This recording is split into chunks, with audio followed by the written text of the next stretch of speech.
खेल खबर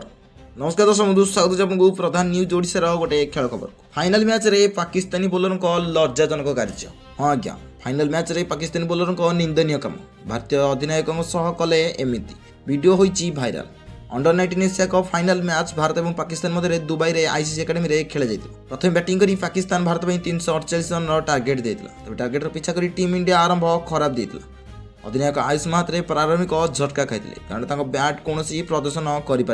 पाकिस्तानी बोलर एवं आयुष महात्रे मध्य जुक्तितर्क। हाँ आज्ञा आयुष महात्रे विकेट पड़ा पर पाकिस्तानी बोलर अल्ली राजा एक लज्जाजनक पदक्षेप नहीं मैचर तृतीय ओवर में द्वितीय बॉल रे महात्रे आउट होते फरहान यूसुफ कैच देते महात्रे को आउट कराया अल्ली राजा किसी कही जहाँफल आयुष महात्रे पड़िया मझे रागी जाई पाकिस्तानी बोलर को किसी कहूर नजर आसाला हेले अंपायर हस्तक्षेप कर परिस्थिति को शांत करते भारतीय अधिनायक अल्ली राजा डेलीवरी को ड्राइव करने चेष्टा करते जहाँ सीधा आकाश रे चली जाता मिड ऑफ रे यूसुफ एक भल कैच नहीं अंडर 19 एशिया कप रे भारतीय अधिनायक बैट आदौ भल प्रदर्शन कर पूरा टूर्नामेंट रे 5टी मैच खेलते मात्र 2टी 2 अंक स्कोर पहुंचते